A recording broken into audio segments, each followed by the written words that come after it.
시청자 여러분 안녕하십니까? BOE 모닝뉴스 시작합니다. 오는 10일 미국 알래스카에서 시작되는 다국적 연합공군 훈련 레드 플래그는 준비태세를 위한 연례 가상훈련이라고 미국 국방부가 밝혔습니다. 앞서 북한 정권은 대외 선전 매체를 통해 한국군의 이 훈련 참여를 강하게 비난했습니다. 김동영 기자가 보도합니다. 미국 국방부는 오는 10일부터 25일까지 미국과 한국, 일본을 포함한 다국적 공군 병력이 참여한 가운데 열리는 레드 플래그 연례 연합훈련은 실제 상황과 무관한 가상훈련이라고 밝혔습니다. 켄 호프먼 국방부 대변인은 3일 북한이 한국군의 레드 플래그 훈련 참가에 대해 호전적이라고 비난하는 데 대한 입장을 묻는 VOA 질문에 레드 플래그 알래스카는 미국 태평양 공군이 직접 주관하는 기동훈련의 일환이며 미국과 외국 군대들이 가상적 공중전투 상황에서 훈련을 실시하는 것이라고 설명했습니다. 이어 이 훈련은 과거 코프 썬더 훈련까지 거슬러 올라가면 40년 넘게 진행되어 왔다면서 미국과 외국 군대들의 전투 준비 태세 개선과 항공, 우주, 원정 임무를 준비하고 있는 부대들의 훈련에 초점을 맞추고 있다고 강조했습니다. 앞서 북한은 한국군이 3년 만에 이 훈련에 참가하는 데 대해 미국의 대북 침략과 인도태평양 전략 실현에 돌격대 노릇을 하고 있다며 세계 최대 규모의 호전적이고 침략적 성격의 훈련에 한국군이 참가하는 건 동족과의 군사 대결에 더욱 매달리겠다는 것이라고 주장하며 비난했습니다.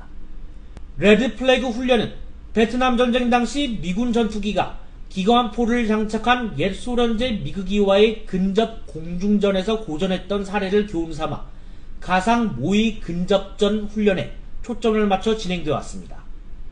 북대서양조약기구 나토 회원국과 캐나다, 한국, 일본 등이 정기적으로 참여해왔으며 특히 한국 공군은 2018년 이후 2차례 불참했지만 올해 훈련에는 일본 항공자위대와 함께 참여를 확정했습니다. 빈센트 브룩스 전 주한미군 사령관은 북한은 미한연합훈련을 제안한 지난 3년 동안 기회를 낭비했다면서 북한 매체가 한국군의 레드 플래그 훈련을 비난하고 나선 건 침략에 대한 걱정이 아니라 한국군의 동북아 현안 참여 확대를 겨냥한 것이라고 지적했습니다. My view is that North Korea wasted 3 years of goodwill, and during those 3 years there were limitations on exercises, and they squandered it. So that time is now at an end. My view, it's time for North Korea to embrace a new relationship with the alliance, and they're using this as an excuse not to. 브룩스 전 사령관은 그러면서 북한의 대외 비난은 앞으로 더 늘어날 것이라면서 특히 8월로 예정된 미한연합훈련을 앞두고 비난 수위를 높일 것이라고 전망했습니다. VOA 뉴스 김동현입니다. 트럼프 행정부 당시 미북 비핵화 협상에서 핵심 역할을 했던 스티븐 비건 전 국무부 부장관이 하노이 미북 정상회담에서 북한은 사실상 전면적 제재 완화를 요구했으며 비핵화 협상에 임하지도 않았다고 밝혔습니다.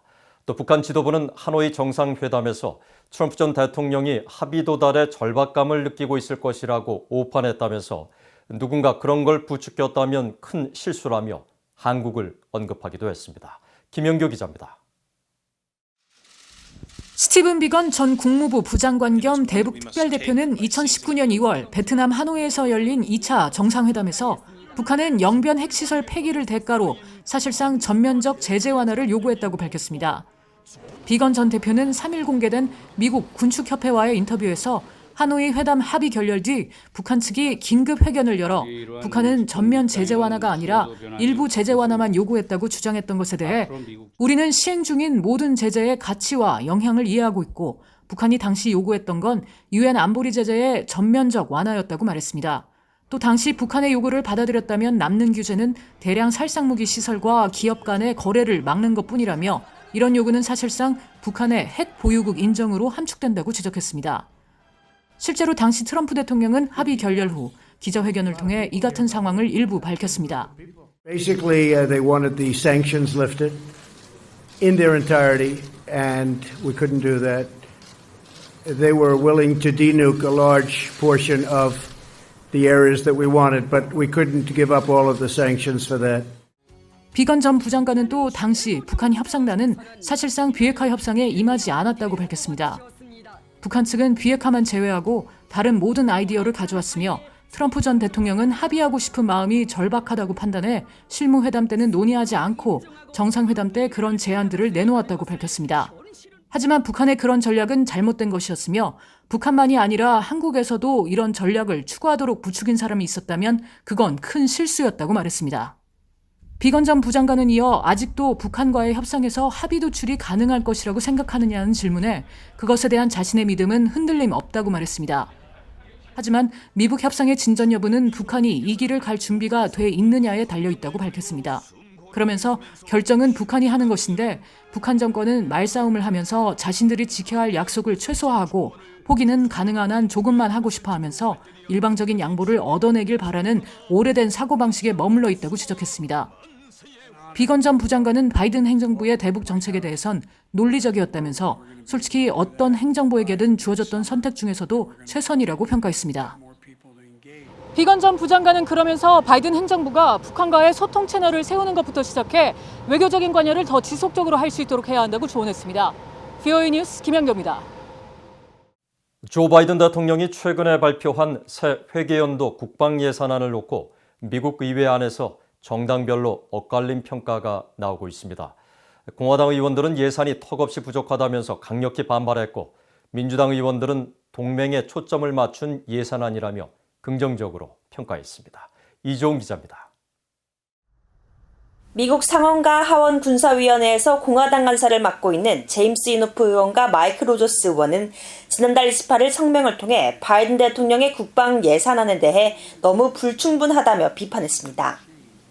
이번 예산안은 군인들에게 필요한 재원과 장비, 교육 제공에 부족하다며 조 바이든 대통령이 제안한 소폭의 국방 예산 증액은 물가 상승률에도 미치지 못해 사실상 삭감에 가깝다고 주장했습니다.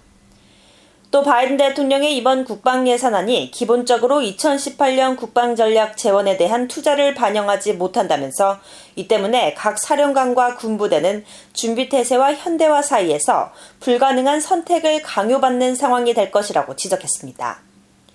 반면 민주당 소속의 잭 리드 상원 군사위원장은 지난달 28일 성명에서 바이든 대통령의 국방 예산안은 대략적인 윤곽이자 출발점이라며 환영의 입장을 밝혔습니다. 그러면서 중국에 대한 미국의 전략은 국방비뿐 아니라 영내 동맹 파트너 국가의 관여 등 최대 경쟁력을 확보하기 위해 여러 방법으로 정의돼야 한다며 사이버 방어 강화와 인공지능, 5세대 이동통신 5G 기술 등에 대한 강화 계획이 포함된 것을 높이 평가했습니다. 하원 군사위원장인 민주당의 애덤 스미스 의원도 국방 예산안이 동맹과 파트너에 적절하게 초점을 맞췄으며 육군이 계속 준비태세를 개선하는 동시에 전략적 경쟁에 필요한 시스템과 기술의 연구 개발에 투자할 수 있도록 한 점이 긍정적이라고 설명했습니다. 바이든 대통령은 지난달 28일 6조 달러 규모의 새 회기연도 예산안을 의회에 제출했는데 이 가운데 국방부 예산은 전체의 약 12%인 7,150억 달러, 한국 돈으로 약 835조 원입니다. 로이드 오스틴 미국 국방장관은 예산 요청 설명회에서 중국과 북한 등의 위협을 거론하며 효과적인 배분을 강조했습니다. Let me say at the outset that I believe our budget request will help us match our resources to strategy, strategy to policy, and policy to the will of the American people. And that's why this budget stays true to our focus on matching the pacing challenge we see from the People's Republic of China. Our budget will also help us counter the increasing ballistic missile capabilities of nations like North Korea and Iran. 이번 예산안에는 비국방 분야 지출이 전년도와 비교해 16%가 늘었지만 국방비 지출은 1.6%에 그쳤습니다. VOA 뉴스 이종훈입니다. 미국 의회 상원의원 대표단이 한국을 방문해 정의용 한국 외교부 장관과 회담하고 미얀동맹과 한반도 정세 등 현안을 논의했습니다. 미국 상원의 민주당 크리스 쿤스 의원과 태미 더글스 의원, 공화당의 댄 설리번 의원은 4일 한국 외교부 청사에서 정 장관과 만나 신종 코로나 바이러스 이후 초당적 의회 대표단의 첫 해외 방문지로 한국을 택한 것과 미얀동맹의 중요성을 강조했다고 한국 외교부가 밝혔습니다. 또 미국 상원 의원들은 최근 미얀 정상회담이 미얀동맹의 굳건함과 국제협력 파트너십을 잘 보여준 성공적 회담이었다고 평가하고 미국 의회 차원에서도 미얀 동맹 발전을 계속 지지할 것이라고 밝혔다고 전했습니다. 이어 정 장관은 한반도 정세 등 안보 문제를 비롯해 한국 기업들의 미국 내 활동 지원 등 각종 현안에 대해서도 미국 기회에 더 많은 관심과 지원을 요청했다고 한국 외교부는 설명했습니다. 유엔은 북한의 코백스 퍼실리티를 통한 코로나 백신 지원이 가장 취약한 주민들을 보호하기 위한 유엔의 우선순위라고 밝혔습니다. 유엔 대변인실은 3일 백신 접종을 시작하지 못한 북한의 백신 지원 계획이 있느냐는 VOA 질문에 이같이 밝히고 세계보건기구 WHO와 유엔 아동기금 유니세프가 북한 보건성과 함께 코로나 백신 배포 계획과 지침, 모니터링 수단 등을 개발하기 위해 협력하고 있다고 설명했습니다.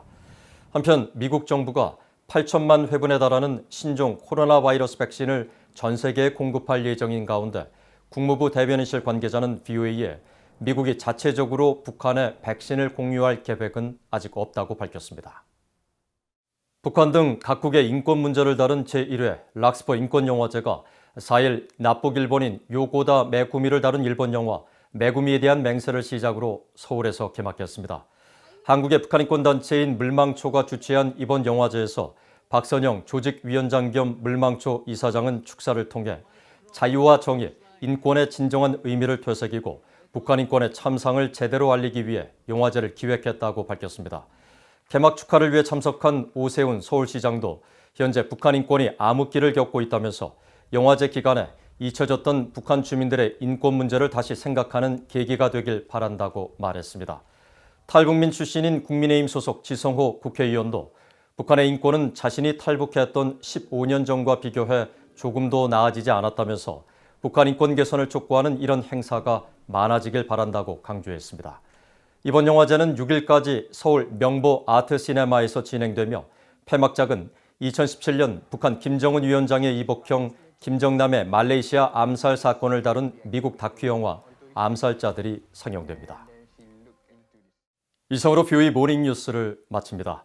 저는 이 시간을 끝으로 모닝뉴스 진행을 마치고 다음 주부터는 안소영 기자가 모닝뉴스를 진행할 예정입니다. 계속 여러분의 많은 애청 부탁드립니다.